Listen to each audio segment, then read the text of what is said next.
Sentire Media. Ciao a tutti and welcome to Venice Talks, a podcast series dedicated to Venice in Italy.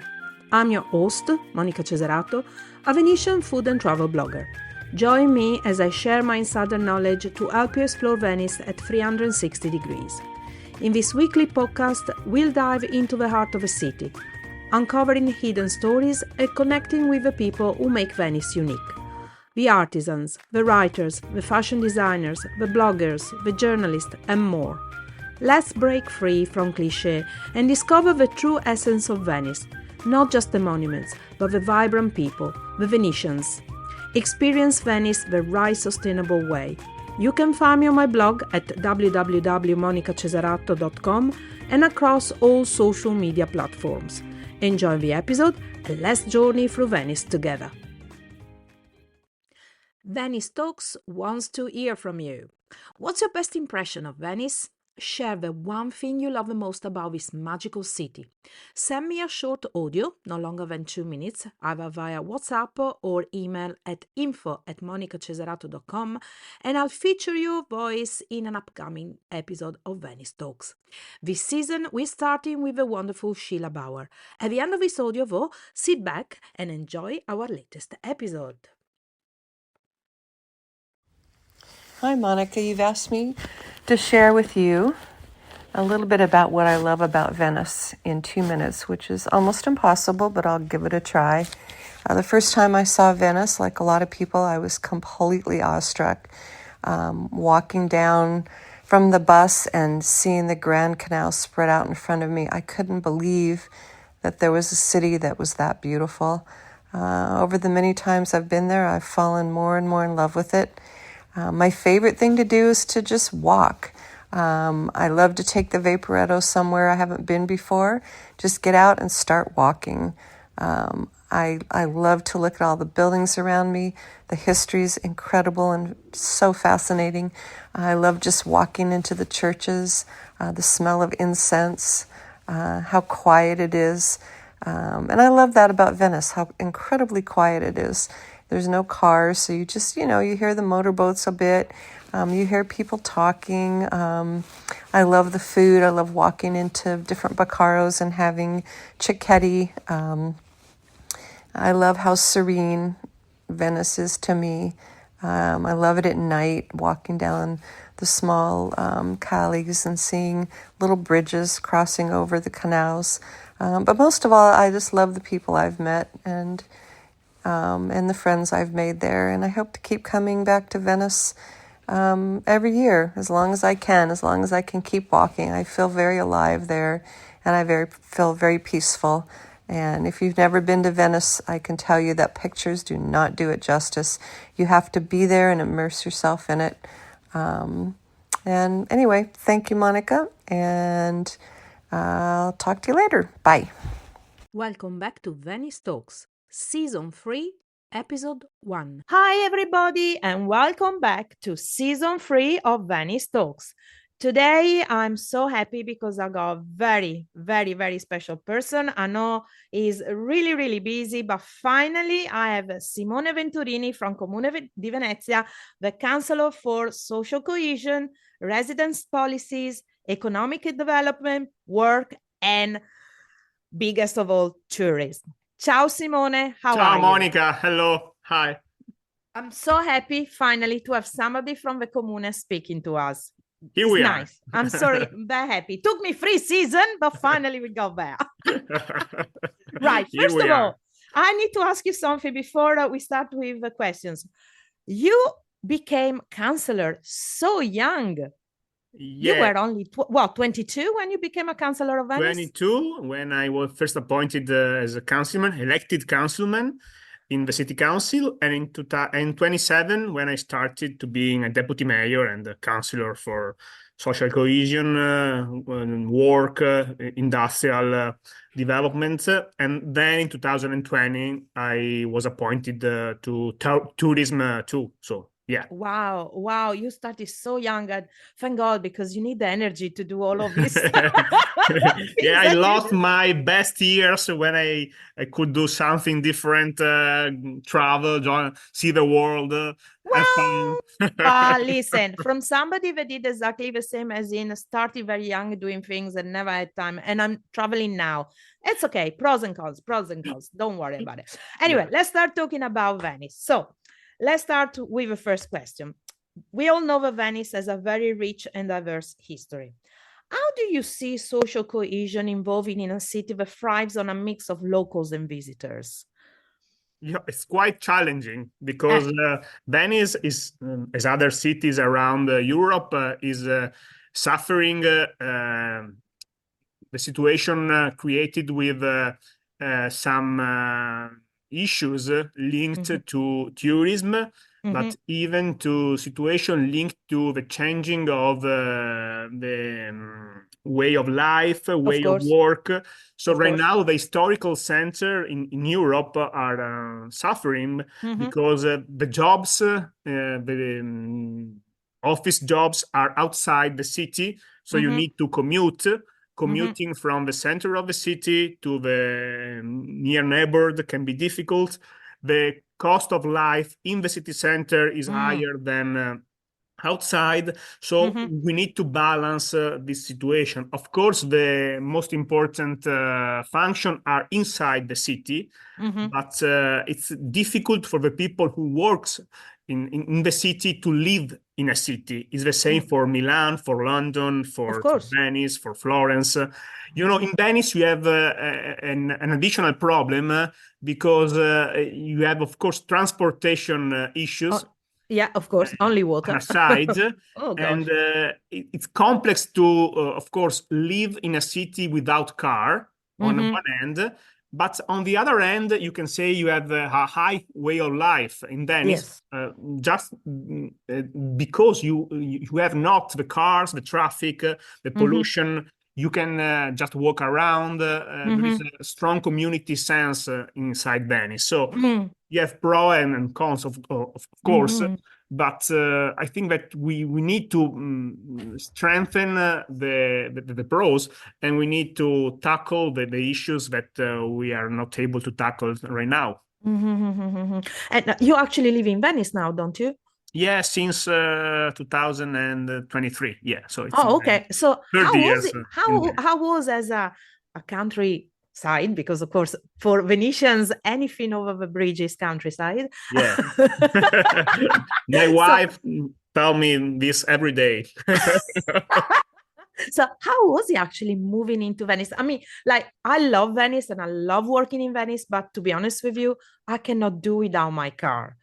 What is it like to move Yeah, from, it's challenging, you mm, know, because you need to just in your day schedule, you have to put more time to commute mm, yeah, of if you course. need to go in the mainland, Yeah. or if you need to do some shopping outside Venice, you need to take Mm, your car, take your bus, take your mhm, water bus.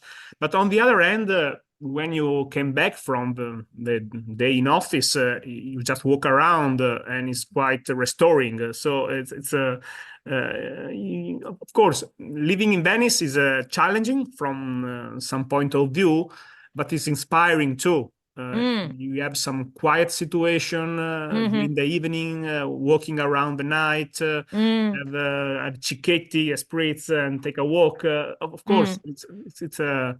it's nice. So Yeah, I think the best part of Venice is when everybody leaves 8-ish, 9-ish, that time. After that, there's nobody generally yeah, in around. spring or in autumn, take a walk. The moon, yeah, it's Uh, water. Is even though I got to say, I never seen January so full like this year. Never, ever.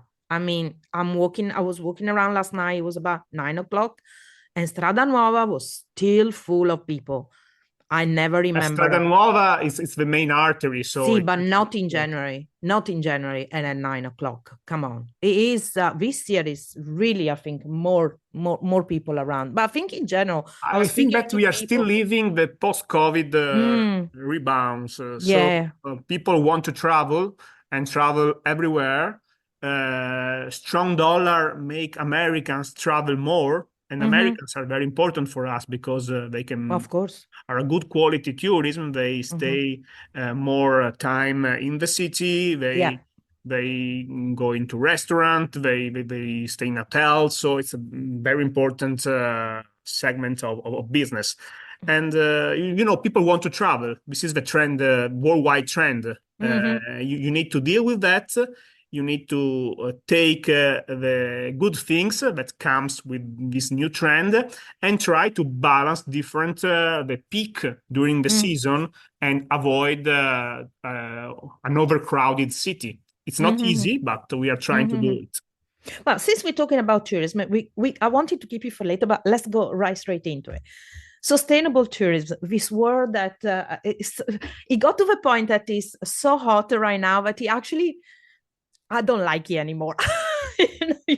Because what actually is really sustainable tourism in any way. But apart from that, how is Venice tackling over tourism? I know it's a hot issue for you guys, but how do you manage to maintain the position as a world-renowned destination, but at the same time deal with over tourism? But we know we are the example for the world. Come on, we cannot deny that. Yeah, we are sort of a guinea pig for the world. They look at us as an experiment because we are trying to introduce new measure. And every day I receive a call from a city around the world asking us what we are doing and how we are doing that. Okay. The access fee, the entry fee system that we had a trial period last year, and we will have a new trial this year. The cap on the group of people, the group trip in the city. The new measure about Airbnb and short-term rental, and the cap on the number of hotel in the city, the cap on the number of restaurants in the city, our effort to tackle the proliferation of cheap tourism, souvenir shop, and so on. It's a measure that are doing school around the world. So in a lot of meeting, in a lot of summits, in a lot of conversation with the press, with local authorities from elsewhere, we are asked how we are doing that, because everything in Venice is difficult. So if the things can work in Venice, maybe can work in every other situation. And over tourism is maybe the word of 2023 or 24. So everyone was talking about over tourism. Yeah. Maybe too much, maybe in a wrong way.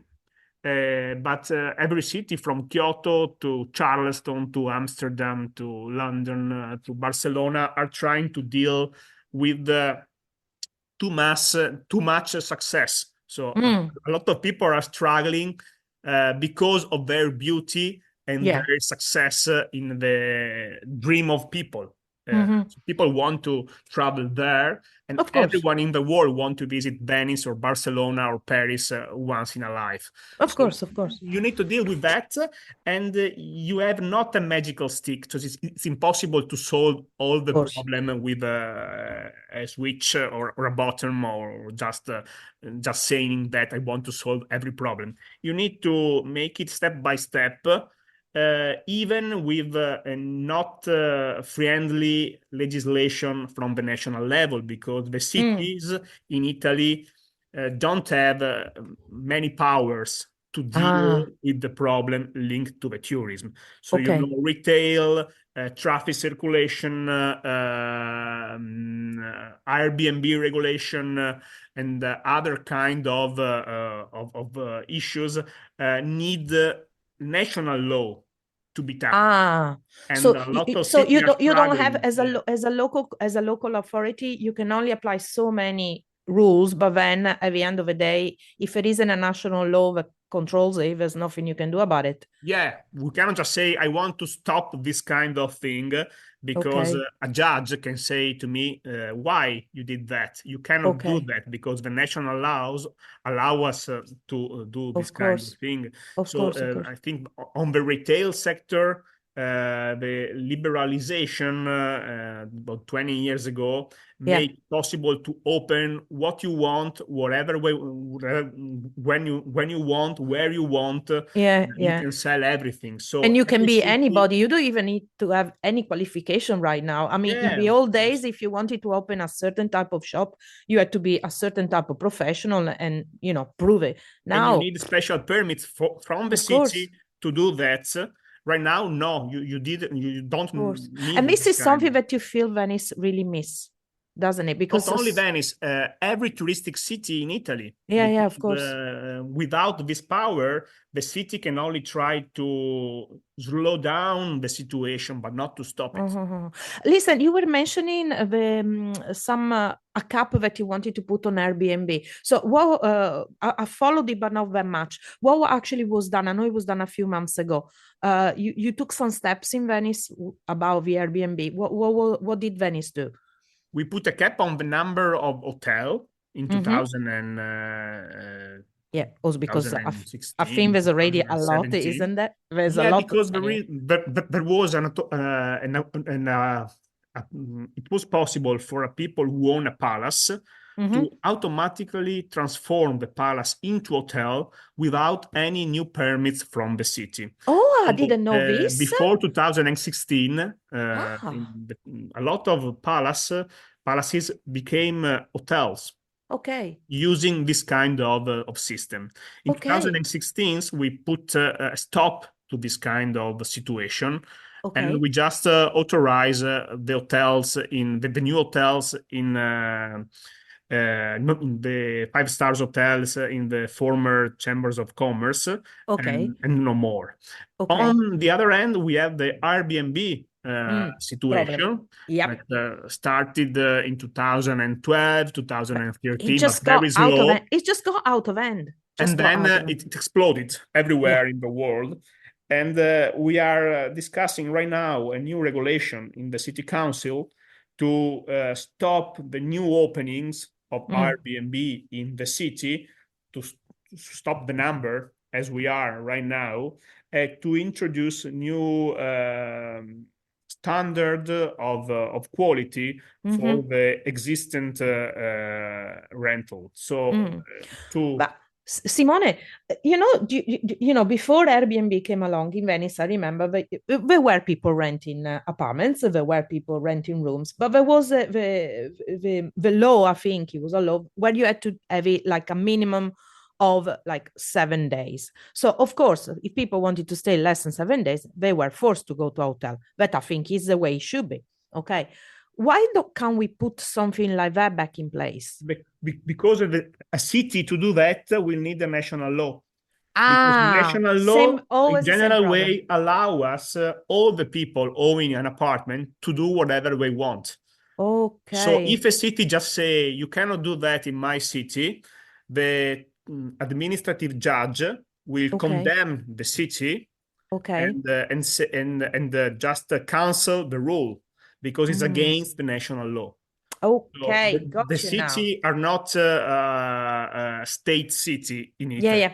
So We used to be, can't be anymore. we want to be maybe, Yeah, but we are not. We yeah. are just cities inside a regional level and the national level. And the So national at this law at are this more point, important. sorry if I interrupt you, but at this point, wouldn't it make sense for cities like Venice, Florence, Rome, Sorrento, all the cities that have problem with tourism, to have some kind of Special, law, a yeah. special autonomy when it comes down for tourism, Yeah, not this for is everything my else, but big this is my big battle and my big dream. So I just saying that since I was appointed, and mm, we did a declaration with five touristic city: Venice, Milan, Rome, Naples, and Florence, mhm, asking that to the, I think, the last three or four different governments in Italy.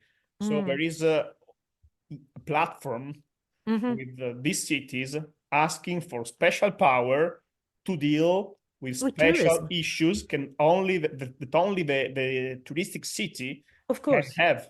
of So course. we are trying to push on that situation.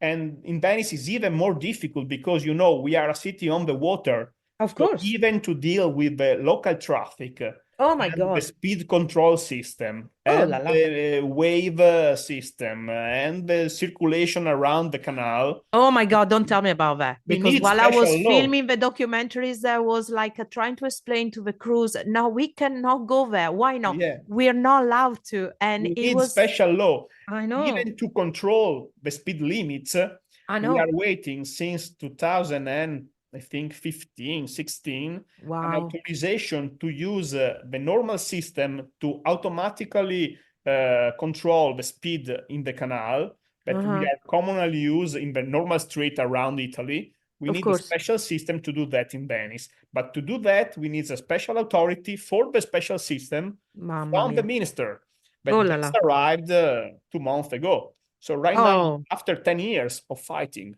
so you know, wow. Okay. So maybe in 30 years' time, we will deal with the problem of tourism in no, Venice. no, no, we are doing a lot of No, I know you are. I know. a lot of improvement, and a lot of cities around world are asking us how we are doing that. Mm, mm, Course, you mm, need to give the time to see the results because mhm. you need a cultural change Yeah. before just a regulation. So we Mm-mm. need a different approach from the Mm. visitor that want to visit Venice. We are Well, not a theme park. We I, are I a think, city. but first of all, we should have visitors stay longer. I mean, I've been fighting for this for the last 20 years since I got into tourism and stuff. We need people to stay at least 5 days in Venice. We need to stop people coming for one day. It's Yeah, it's just, crazy. Yeah, it's crazy. It's crazy. But right now there is big international tour operator that organize a visit in Italy in 2 days, two I days and a know. half. We do It's crazy. Milan, Venice, Florence, Rome, and Naples in just 2 days. I think that is it's not even an holidays. It's a jail time maybe I because know. I know. you just have to run everywhere. You sleep in the car in the coach. So it's crazy. My God. You I need know. to take your time to visit Venice. It's a slow city that needs Exactly. a slow kind of tourism, but we cannot do that by law. We need to Mm, do that by cultural change, cultural education. mm. And it's not only Venice that deal with this problem. Oh, of course, of course. Every city in Europe is maybe sometime just visited in 3 hours, 4 hours. So it's Mm-mm. crazy. So, Simone, what role do cultural events like the Carnival, Redentore, the Regatta, the Biennale play in redefining the narrative of tourism in Venice? Oh, it's quite important. It's very important because the events bring longer stays tourism and use the communication, the press conferences around the events to send a message. Mm, So we are very committed to strengthen the events tourism, even the MICE sector, mm, Congress meeting incentive, and so mhm, on, because bring a different kind of tourist that is not a random tourism. It's a very focused tourism that are committed to be in the city for these events are they have also have a more cultural approach to the city and the mhm, stays longer. So mm, events are very important and give us the space to send a message. With mm, Salone Nautico, with the boat show, we are sending a message about sustainability and water. And mhm, that in Venice, you can even do boats, not mm, only drive them around. mhm, And it's very important because we have a lot of local artisans making boats in mhm. Venice, and we need to Of course. preserve this tradition and making bigger. On the other hand, we are using Salone dell'Artigianato, the craftsmanship show in September to tell the world that in Venice we have extraordinary artisans making things with their hand, making objects that are masterpieces of art, of craftsmanship, and so on. We are using Carnival to tell the stories of the city and the tradition of the city, using every year a different topic. This year we will tell the world about Casanova, so it's very spicy topic. And then we are using Regatta Storica to show the tradition of Venice and their great and unique history, and so on. Biennale is very important for the city because help us to show the world that Venice is not an ancient city from the past, but is still a very important contemporary city. It's a sparkling city, and it's a growing city on the contemporary art sector. It's the international capital for the contemporary art. So we need to exit from the cliche of Venice, from a sinking city, a dying city, a nostalgic city, and something linked to the past that we just want to see and go forward. Venice is a living city, is a sparkling city, is a contemporary city, is a competitive city. It can be very important in redefining the new geography of the world. And Venice can be an international capital of our world. And people around the world know that. And this is why a lot of people are moving from London, from Paris after COVID, and they are choosing Venice as their city, the city to live, where to live. And we need this kind of new boost, new people arriving with new network, bringing their expertise, bringing their profession, bringing their network, their heritage, because there are fresh energy inside the city. But isn't there also a problem with housing in Venice? Sorry, I had to throw this in. Yeah. Sorry, As any other successful city, when you have more demand than offer, the price goes up. So it's a normal dynamic that all the city, more after COVID, because inflation is it's a big deal around Europe and around America. Inflation helps to put the price higher. So and also so many houses that are as Airbnb rather than not for only, locals. but even the cost of restoring a house in Venice Oh my God, is yeah. big. So, it's not just a normal city. If Of you course. need to restore your house in Venice, it will cost 2, 3 times, 4 times Absolutely.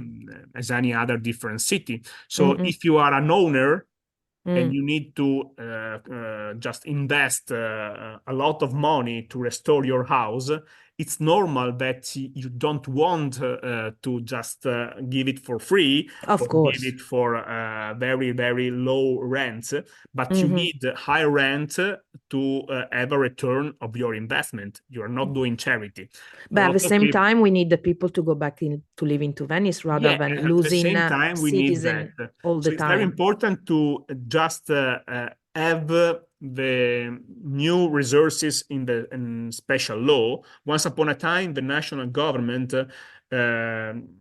financed Venice with a lot of million of euro to help to maintain the city, the public spaces of the city, the canals, the fondamenta, the calli, la pavimentazione, i masegni. And right now, the national law doesn't give anything to the city for the maintenance of the city. And Okay. on the other hand, we used in the 70s, in 80s, even in 90s, some of this money to help people who want to restore a house in Venice and live there with some incentives, some helps in money. But right now, there are no more money from the state Of for course. Venice. And this is a big deal because Venice has the extra cost that are obvious. If you need to maintain a city on the water, salted water, Oh my you God. need to have extra money and you need to extra money from the state because it's in special interest of the state to keep Venice alive. Because a lot of money that Venice collect with taxes and so on just goes to Rome. So Yeah. Rome need to give some money Something back. back. Yeah. Exactly. Listen, what drives your passion for improving Sorry, Venice? on the Yeah, sorry. house on the houses topic on the Yeah. housing topic, we are doing a lot with our houses, the houses owned by the city. Oh, yeah. The Okay. city has 5,000 apartments around the Okay. city. The half of that are in the historical center of the city, are in Venice, Mm-hmm. water, and in the island, and we are restoring all of that, Ah, and we are okay. giving to young couple, families, and so on. Last I know you year, did. I know you did something like you did something like that in Murano that I thought it was a great idea. It was really good, and it's nice to see so many people back in Murano as yeah, well, there is a working new in it. neighborhood in Conterie. Yeah, It's exactly. near the museum of glass Yeah, museum. It's a new neighborhood where a lot of young couple with their children I live, know. and it's quite a new spot And in I Venice. know, I loved it. I was Yeah, there a while back, and I was in a bar at the back, a really nice bar as yeah, well, just redone and everything. And it's winter because it was a couple of weeks ago, something like that. And this bunch of family, there must have been 5 or 6 families with kids, all from Murano. That yeah. was so nice because Is it felt 60 or 70 families living there since 2019 when we started the project. so. So you trying to do something like this back in Venice too. We You're are doing it. doing that. There is a new complex in Coletti near Sant'Alvise with other Okay. 70 apartments, and then we have a lot of spreaded property around the city, not just a big compound, but different apartment spreaded all around the city, and we are restoring all of that. And every year we just give 100 houses to people, not Mm-hmm. only for the zero income.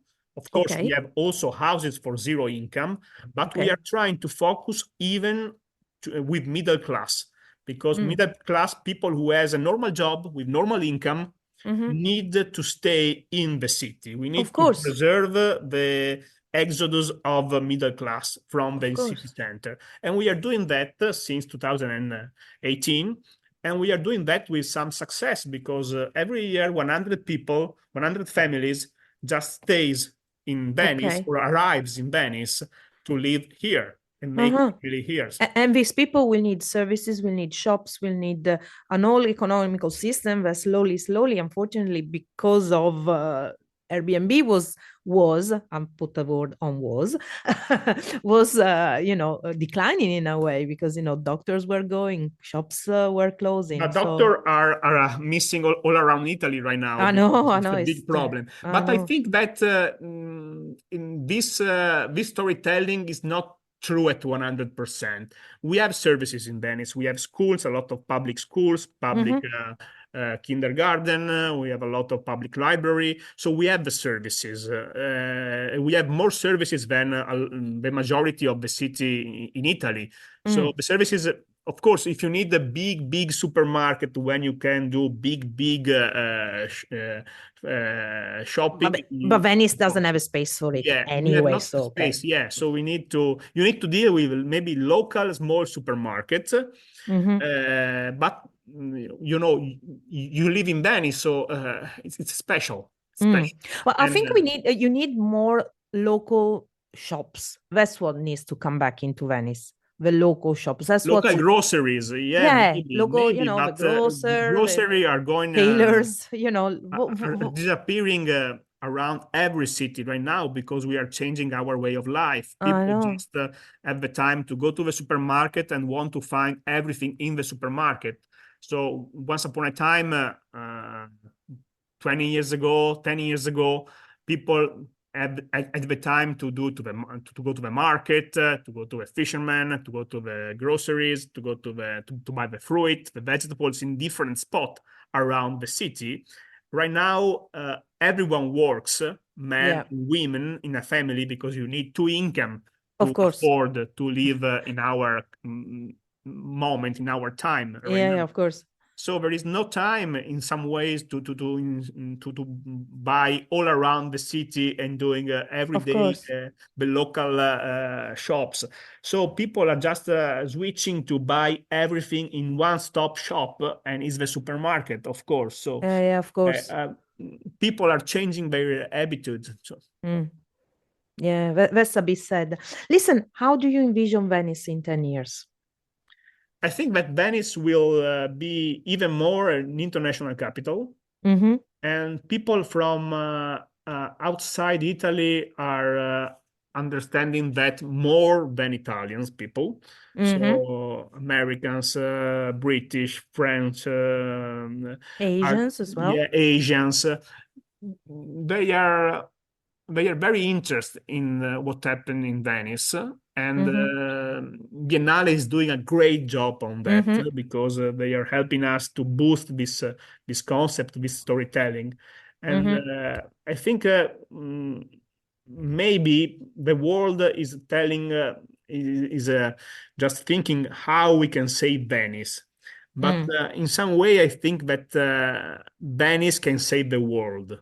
The Mm. fragility, the uniqueness of the city, the paradigm of the city can be helpful to find a new way of living in a city in every other country in the world, because every Mm. country in the world is experiencing different problem, yes, but in some way they are the same problem in different Mm. shape.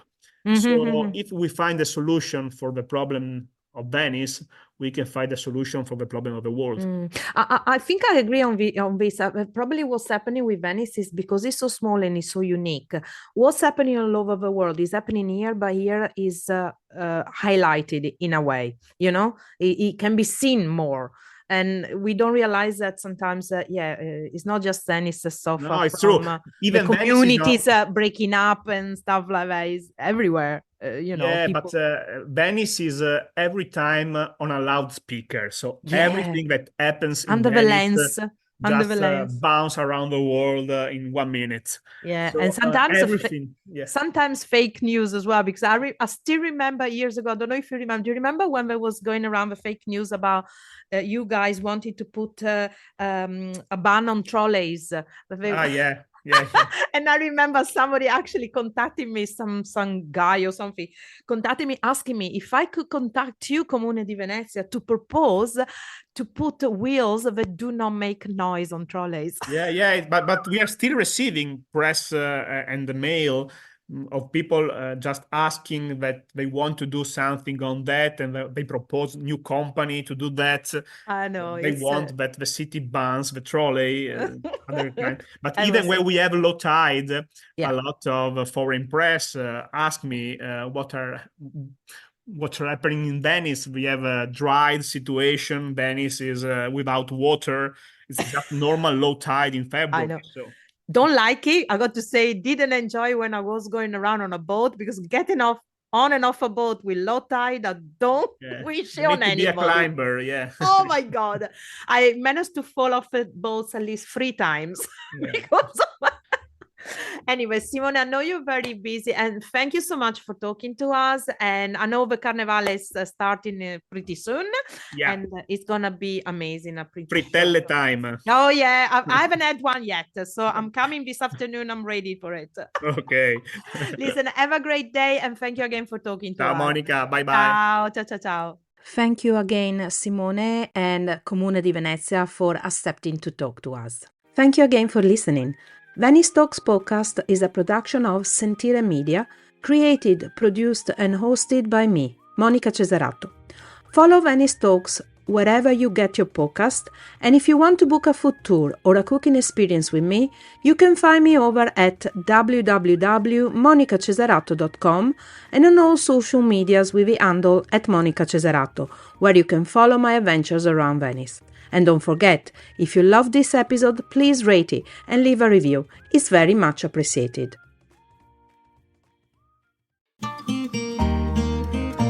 Sentire Media. Hey, podcast producers and show hosts. Do you want to join a podcast network that celebrates all things Italian? At Sentire Media, we understand the allure of Italy and its unique culture. Our devoted team of hosts and producers are all driven by their shared passion for Italy.